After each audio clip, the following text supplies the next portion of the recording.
안녕하세요. 루이스 클럽입니다. C.S. 루이스의 기적 읽기 27번째 영상입니다. 지난 영상에 이어서 10장 무서운 빨간 약 4번째 파트로 하나님에 대한 우스꽝스러우면서도 또 유치한 그런 이미지들이 어떻게 생겨나게 되었고 또 우리가 그런 것들을 어떻게 다룰 수 있는지 145페이지 맨 마지막 단부터 또 계속 읽어가면서 내용들을 같이 나누어 보도록 하겠습니다. 설령 초기 그리스도인들이 머릿속에 떠오르는 이미지들을 문자적으로 받아들였다는 사실을 증명할 수 있다 하더라도 이것이 그들의 교리 전체를 모조리 폐기 처분해도 좋다는 것을 의미하진 않습니다. 또 그들이 정말로 그랬는가 하는 것은 또 다른 문제입니다. 우리가 가진 어려움은 초기 그리스도인들이 철학자들처럼 하나님이나 우주의 본질에 대한 우리의 사변적인 호기심을 만족시켜 주려고 글을 쓴 것이 아니라는 점에 있습니다. 우선 기독교가 우리에게 제공하는 그런 이미지들을 우리가 어떻게 올바로 바라보고 또 다룰 수 있는가라는 문제를 제대로 다루기 위해서 그런 이미지들을 직접 썼던 성경의 저자들과 또 기독교 초창기에 글을 썼던 교부들, 그들부터 지금 언급을 하면서 다뤄가고 있는데요. 우리가 기억해야 할 점들은 그런 이미지를 썼던 그 사람들이 자신들이 쓴 그 글을 문자 그대로 받아들였는지 그렇지 않은지에 관한 문제는 완전히 확증된 사실은 아니라는 것 지적해주고 있습니다. 물론 앞에서 언급했듯이 설령 그들이 정말로 자신들의 이미지를 문자 그대로 받아들였다 할지라도 그들이 생각하는 바, 즉 교리체계 전체를 폐기 처분해야 된다. 그들이 생각하는 바가 모두 틀렸다라고 결론 내릴 수 없다는 것 이미 증명했다고 이야기합니다. 그렇지만 우리가 꼭 기억해야 될 관점은 그들이 그런 이미지를 쓴 목적이 하나님의 본질 또는 우주의 본질이 무엇이다 라는 것을 즉 우리의 사변적인 그런 호기심들을 채워주기 위해서 일종의 철학책이나 또는 무슨 과학교과서처럼 그렇게 쓴 것이 아니다 라는 거죠. 초기 그리스도인들은 하나님을 믿었던 이들입니다. 그리고 하나님을 믿는 사람에게 철학적 명확성은 결코 1차적 관심사일 수 없습니다. 물에 빠져 허우적대고 있는 사람은 자신에게 던져진 밧줄을 분석하지 않으며 사랑에 빠진 사람은 연인의 안색을 화학적으로 따지지 않습니다. 즉 그런 이미지를 직접 쓴 사람들은 이미 하나님을 믿고 있었던 사람들이기 때문에 그런 하나님에 대해서 철학적으로 또는 어떤 분석적으로 그렇게 접근하지는 않는다라는 것이 우리에게 자명한 일이다 라고 지금 지적해 주고 있습니다. 이렇게 우리가 지금 여기서 다루고 있는 종류의 질문들은 신약 성경의 저자들은 결코 제기한 적이 없는 것들입니다. 일단 그런 질문들이 제기된 경우에 기독교는 순진한 이미지들이 틀렸다는 점을 아주 분명히 밝혀왔습니다. 다시 말해서 우리가 지금 제기하고 있는 질문들, 기독교에서 보여주는 이런 우스꽝스럽기도 하면서도 유치해 보이는 이런 이미지들을 우리가 어떻게 받아들여야 되느냐 하는 그런 식의 질문들은 신약 성경의 저자들에게 제기된 그런 질문이 아니었다는 거죠. 그리고 우리가 꼭 기억해야 되는 것은 실제로 그런 질문들이 제기되었을 때 사실 그것이 초대 교부들이 자신들이 글을 쓰기 시작한 그런 이유 중에 하나가 된다고 생각이 드는데요. 그랬을 때 그들은 기독교는 순진한 이미지들이 틀렸다는 점, 즉 그런 것을 문자적으로 순진하게 그대로 받아들인다는 것은 오류가 있다는 점을 분명하게 밝혀주는 것, 그것이 목적 중에 하나였다라고 볼 수 있다는 거죠. 하나님을 인간과 비슷한 모습으로 생각했던 이집트 사막의 어떤 종파는 정죄받았고 교회의 그런 결정을 받아들이기 어려워했던 사막의 수도승은 얼빠진 사람으로 불렸습니다. 삼위일체의 세 위격 모두는 불가해한 존재들로 선언되었습니다. 하나님은 창조물들이 표현할 수 없고 생각할 수 없으며 볼 수 없는 존재로 선언되었습니다. 제2위격이신 성자는 신체를 갖지 않았음은 물론 인간과 얼마나 다른 존재인지 만일 자기 계시가 그분의 유일한 목적이었다면 그분은 인간의 모습으로 성육신하지 않았을 것입니다. 지금 초창기 그리스도인들이 기독교에서 이야기하는 그런 이미지들을 순진하게 전부 다 문자 그대로 받아들여서는 안 된다라고 생각했던 그 예들을 들고 있는데요. 하나님을 인간과 비슷한 모습이라고 생각해서 그렇게 가르쳐 왔다가 정죄받고 얼빠진 사람으로 불렸던 사람이 카시안이라는 사람이라고 이야기하고요.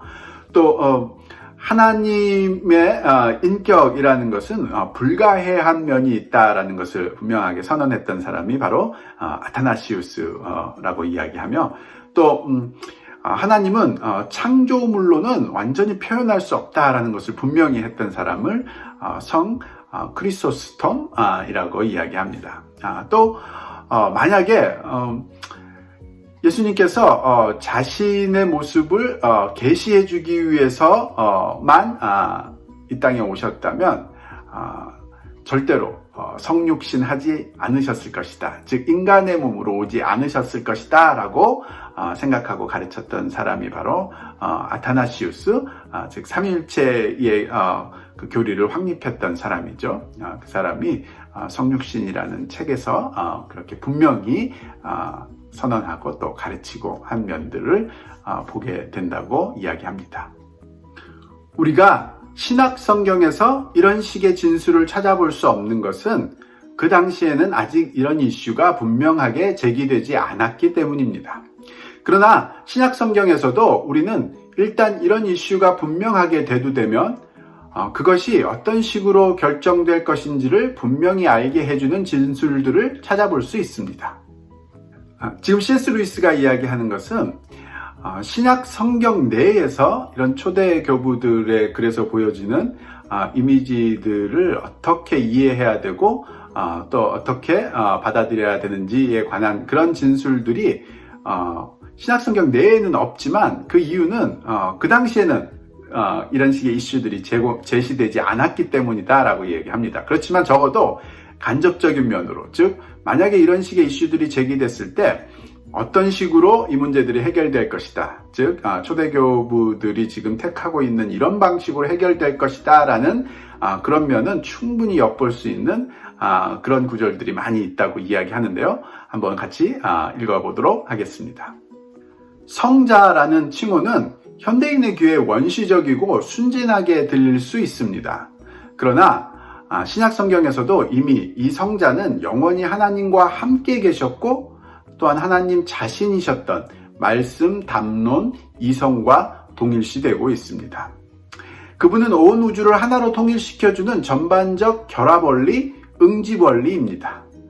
만물, 특히 생명이 그분 안에서 일어났으며 만물은 그분 안에서 자신의 최종 결론, 그들이 표현해내고자 애써온 바의 최종 진술에 도달할 것입니다.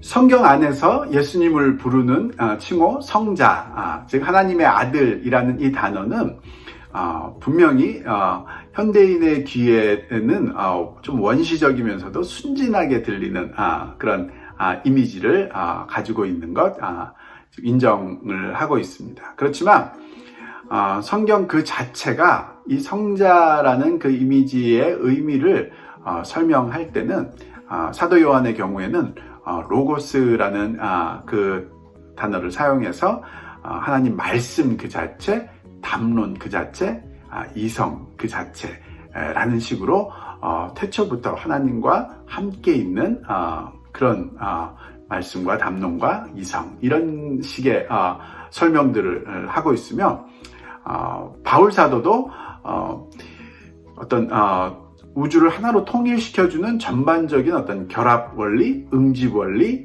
이런 면으로 설명하고 생명의 근원 또 존재하는 것들이 결국 도달할 목표 이런 식의 설명들을 붙여줌으로써 언젠가 사람들에게서 우리가 이런 하나님의 아들이라는 그런 이미지들을 어떻게 다뤄야 될지, 그것이 의미하는 바를 어떻게 생각해야 될지를 보여주는 그런 예시가 충분히 들어있다고 이야기하고 있습니다.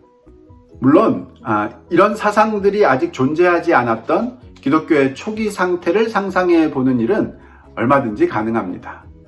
마치 셰익스피어의 작품 중 마음에 들지 않는 부분에 대해 그것은 본래 원작에는 없었던 것인데 후대에 개작자가 덧붙였을 것이라고 얼마든지 주장해 볼 수 있는 것처럼 말입니다.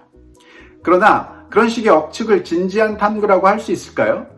특히 지금 이 문제에 있어서 그런 억측은 더더욱 자의적이라고 할 수 있는데, 왜냐하면 기독교를 넘어 유대교의 역사를 거슬러 올라가 본다 해도 우리가 찾는 그런 명명백백한 신인 동역론적, 의인적 이미지를 발견하지 못하기 때문입니다. 지금 이 문제를 다루는 C.S. 루이스의 꼼꼼한 성격들이 제게는 아주 잘 드러나 보이는데요. 지금 C.S. 루이스는 기독교에서 이런 이미지들을 순진하게 문자 그대로 받아들이는 것을 거부하고 있다는 것을 초대 교부들의 글, 또 신약 성서 내의 글, 이런 것들을 통해서 설득을 하려고 하지만 우리가 그보다도 더 정말 초창기의 기독교인들을 생각해 보면 그들은 문자 그대로 받아들이고 있지 않을까라고 충분히 상상은 해볼 수 있다는 거죠. 그렇지만 그런 식의 상상들, 그런 식의 추측들이 억측이라고 느껴지는 것은, 만약 그것이 자연스러운 상황이라면 그런 식으로 더 과거로 갈수록, 즉 기독교의 뿌리가 되는 유대교 상황 또는 구약 성경의 그런 표현들로 갈수록 더 명명백백하게 하나님과 인간을 동일시하는, 즉 하나님을 인간의 모습으로 그리는 그런 것들을 우리가 발견해야 될 텐데, 그렇지 않다는 것, 그것이 분명한 사실이라고 우리에게 지적해주고 있습니다. 물론 신인 동역론이 부정되고 있는 것도 발견하지 못합니다. 한편에서는 하나님이 저 위 높고 거룩한 곳에 살고 계신 모습으로 묘사되는 구절을 만납니다. 그러나 또 한편에서는 나 주의 말이다, 내가 하늘과 땅 어디에나 있는 줄 모르느냐 라는 구절도 만납니다. 그렇죠. 과거로 갈수록 또 구약 성경의 내용들을 볼수록 초대교부의 글들처럼 이런 식으로 신인 동역론의 이미지를 그대로 받아들여서는 안 된다라는 것을 명확히 그렇게 보여주는 그런 글들을 발견하지 못하는 것도 사실인 것 지적을 하고 있습니다. 즉 우리가 발견하는 사실은 뭐냐면, 하나님이 마치 신인 동역론처럼 저 하늘 높고 거룩한 곳에 살고 계신 그런 어떤 인간의 모습으로 그려지는 것 우리가 발견하고, 또 동시에 한편에서는 내가 하늘과 땅 어디에나 있는 줄 모르느냐, 내가 그 모든 것을 창조한 창조주다라는 그런 설명, 그 이미지를 그대로 받아들여서는 안 된다라고 보여지는 그런 설명도 동시에 발견하는 그런 상황이 우리가 처해 있는 상황이다라고 분명하게 우리에게 이야기해주고 있습니다. 에스겔이 본 환상에서 우리는 하나님이 이 조심조심하는 표현에 주목해 보십시오. 사람의 모습과 비슷한 형상으로 나타났다는 구절을 만납니다. 그러나 또한 우리는 주님께서 호렙산 불길 속에서 너희에게 말씀하시던 날 너희는 아무 형상도 보지 못했다는 사실을 깊이 명심하여라. 우상을 만드는 것은 스스로 부패하는 것이다 라는 경고도 만납니다. 같은 상황의 예를 하나 더 구약 성경에서 가져다 주고 있는데요. 에스겔 선지자는 하나님이 사람과 비슷한 형상으로 그런 모습으로 나타나셨다라고 우리에게 이야기해 준 반면에 그 더 전에 모세는 아무도 하나님을 보지 못했다는 그 사실을 우리가 기억해라. 우상을 만드는 것, 즉 하나님의 이미지를 만드는 것은 스스로 부패하는 길이다 라는 것을 명심하라고 경고했다라는 그 부분도 우리에게 이야기해주고 있습니다. 현대의 문자주의자를 가장 어리둥절하게 만들 만한 구절은 이것입니다. 하나님을 저 하늘 어딘가에 살고 있는 분으로 말하는 듯 하지만 성경은 또한 분명히 하나님이 하늘을 만드셨다고 말합니다. 그러면서 성경 자체와 또 기독교가 보여주는 이런 분명한 사실들에 의해서 어리둥절해지고 당황하게 되는 사람들이 비단 기독교인들은 그런 유치한 이미지들을 문자적으로 받아들이는 그런 사람들이다 라고 비난하는 회의론자들 뿐만 아니라 기독교인이라면 이런 이미지들을 문자적으로 받아들여야 된다라고 하는 문자주의자들도 동시에 어리둥절하게 만들고 있다라고 지적을 해주고 있습니다. 현대의 문자주의자가 혼란을 느끼는 이유는 성경의 저자들에게서 그들에게 있지도 않은 무언가를 얻어내려고 하기 때문입니다. 물질과 비물질의 구분이라는 지극히 현대적인 사고방식을 출발점으로 해서는 고대 히브리인들의 개념이 그 둘 중 어디에 속하는지를 알아내고자 애씁니다. 그런 구별은 후대에 이르러 비로소 명확해진 사고방식이라는 점을 망각하고서 말입니다. 지금 C.S. 루이스는 현대의 문자주의자가 범하고 있는 잘못이 무엇인지를 밝혀줌으로써 기독교의 비판적인 회의론자들이 무엇을 지금 보지 못하고 있는지를 동시에 밝혀주려고 하고 있다고 보여지는데요. 현대의 문자주의자들이 성경에 쓰여진 표현이 물질을 표현하는 그런 언어이면은 그 자체가 물질이라고 문자 그대로 받아들여야 된다라고 주장할 수 있는 이유는 현대인의 사고가 물질과 비물질을 완전히 구별해내는 그런 사고 방식이 완전히 확립되어 있기 때문에만 가능한 일이다 라고 지적해주고 있습니다. 그러나 옛날 사람들에게는 그런 완전한 분류가 아직 생성되기 전이었다라고 이야기하는 거죠. 따라서 이런 회의론자들이 이야기하는 것처럼 옛날 사람들의 마음 속에는 이런 이미지들을 문자적으로 그대로 받아들일 것인가 아니면은 어떤 영적인 은유로 바꾸어서 해석할 것인가 라는 그런 생각을 할 수 있는 그런 기반이 아직 없었던 시기였다라고 이야기하고 있습니다. 흔히 초기 인류는 아직 순수한 의미의 영을 이해하지 못했다는 말을 듣습니다. 그러나 초기 인류는 아직 순수한 의미의 물질도 이해하지 못했다는 사실도 기억해야 합니다. 사람들이 하나님을 하늘의 궁전의 보좌에 앉아 계신 분으로 생각했던 시기는 또한 그들이 아직 지상의 왕의 보좌나 궁전을 단순한 물체로 여기지 못했던 시기이기도 합니다. 지상의 보좌나 궁궐을 생각할 때 고대인들에게 중요했던 것은 그것의 영적 중요성, 지금 말로 표현하자면 풍기는 분위기였습니다. 지금 현대인들과 비교해서 고대인들이 가지고 있는 사고의 형태를 조금 더 풀어서 우리에게 설명해 주려고 하고 있는데요. 현대인들의 특징이 물질적인 개념이 완전히 빠진 순수한 영의 그런 의미들을 생각해 볼 수 있고 또 완전한 물질이라는 것, 순수한 물질의 의미도 우리가 생각해 볼 수 있는 그런 사고의 틀을 우리가 가지고 있지만 고대인들에게는 그런 면이 없었다는 거죠.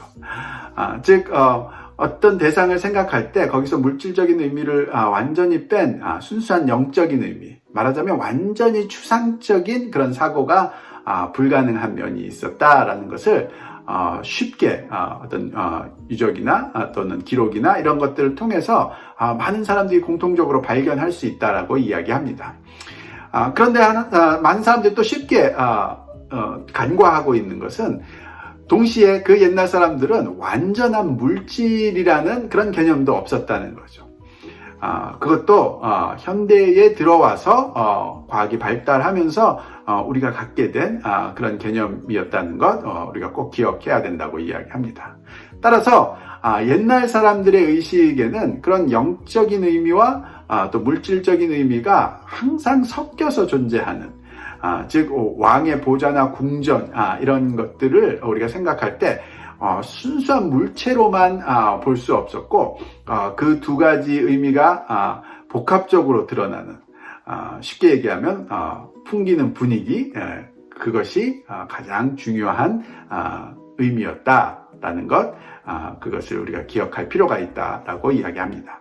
후대에 이르러 인류가 영적인 것과 물질적인 것을 대조할 줄 알게 되었을 때는 하나님을 영적인 존재로 이해했고 자신들의 종교에도 그간 이런 이해가 내포되어 있었다는 사실을 깨달았습니다. 그러나 이런 시기에 도달하기 전까지 그들의 정신세계에는 그런 대조 자체가 아예 존재하지 않았습니다. 물질과 전혀 다른 영에 관한 명확한 진술을 찾아볼 수 없다고 해서 그런 초기 단계를 비영적이라고 여기는 것은 그야말로 오해입니다. 오히려 순수한 의미의 물질을 아직 인식하지 못했던 그런 정신세계를 영적이라고 불러야 할 것입니다. 이 부분에서 C.S. 루이스는 기독교에 대해서 회의론적인 사람들과 또 기독교 내의 문자주의적인 사람들처럼 옛날 사람들은 순수한 영의 의미를 아직 알지도 못하는 굉장히 물질적인 것으로만 이해하는 그런 사람들이었기 때문에 그들이 적었던 물질적인 이미지들은 문자 그대로 받아들여야 된다라는 주장이 완전히 틀렸다라는 것을 잘 지적해주고 있습니다. 즉 그들에게는 순수한 영의 의미도 모르지만 순수한 물질의 의미도 몰랐던, 즉 그들의 사상은 항상 그 두 가지가 섞여서 그 언어가 주는 분위기를 중요시했던 그런 사람들이기 때문에 오히려 순수한 물질의 의미를 알고 있는 지금 사람들에 비해서 그들의 관점은 영적인 관점에 훨씬 더 가깝다라고 우리가 볼 수 있다는 거죠. 그래서 그들이 쓰고 있는 물질적 이미지를 그대로 문자적으로 물질적으로 받아들여서는 안 된다라고 보는 게 훨씬 더 옳은 판단이다라는 말을 하고 있다고 보여집니다. 언어의 역사와 관련해 바필드 씨가 밝혀주었듯이 인간의 말은 처음엔 단순한 물리적 물체만을 지시할 뿐이다가 점차 은유법을 통해 감정이나 정신 상태 같은 것도 지시하도록 쓰임새가 확장되어 온 것이 아닙니다. 실은 그 반대로 우리가 현재 문자적 의미니 은유적 의미니 하고 부르는 것은 모두 문자적이면서 동시에 은유적이었던, 혹은 문자적도 아니고 은유적도 아니었던 고대의 어떤 통합된 의미로부터 분석 과정을 통해 점차 갈라져 나온 것입니다. 즉 기독교에 대한 회의론자들, 또 기독교 내의 문자주의자들이 틀린 그 이유가 언어의 역사를 통해서도 충분히 증명된다는 그런 이야기죠. 그러므로 인간이 처음엔 하나님이나 천국이란 말을 그저 물질적으로 이해했다가 점차 영적으로 이해하게 되었다고 생각하는 것은 큰 오해입니다. 인간이 처음엔 물질적인 무언가를 생각했다고 말할 수 없는 것은 지금 우리가 이해하는 의미의 물질적인 것은 비물질적인 것과 대조될 때 비로소 인식될 수 있는 것인데, 그 양자에 대한 인식은 인간 정신세계 속에서 서로 동일한 속도로 발달하기 때문입니다. 다시 한번 옛날 사람들은 모든 것을 물질적으로 이해하다가 점점 사고의 능력이 발달하면서 영적인 의미를 찾아간 것이 아니라 옛날 사람들은 그 두 가지가 섞여 있는 상태에서 시간이 흘러가면서 그 둘을 분리해낼 수 있는 분석적인 능력이 갖추어지게 된 것이다 라고 봐야 된다라는 것을 다시 한번 지적해 주고 있습니다. 처음에 인간은 물질적이면서 동시에 비물질적인 무언가, 혹은 물질적이지도 비물질적이지도 않은 무언가를 생각했던 것입니다. 고대인들의 이런 통합적 사고방식을 후대의 분석 과정을 통해 비로소 생겨난 그 가지들 중 어느 한쪽으로 분류하는 것은 고대인들의 모든 문서를 오독하는 것이며, 지금 우리도 간혹 경험하는 그 의식 상태를 무시해 버리는 것이 됩니다. 이는 비단 이 문제뿐 아니라 모든 건전한 문학 비평이나 철학에서도 매우 중요한 사항입니다. 즉 물질과 영을 완전히 구별하지 않고 그것을 통합적으로 바라보고 이해했던 고대인들의 사고방식을 올바로 이해하고 거기에 근거로 그들이 우리에게 전해주는 그런 이미지들을 우리가 바라보고 어떻게 다루어야 될지를 생각해 보는 것이 올바른 방향이고, 그것은 비단 이 문제만에 해당되는 것이 아니라 건전한 문학 비평이나 철학을 다룸에 있어서도 굉장히 중요한 부분이다라는 것까지 지적을 해주고 있는데요. 이번 영상에서는 여기까지 다루고 결론적인 부분은 다음 영상을 통해서 이 10장을 마무리하도록 하겠습니다.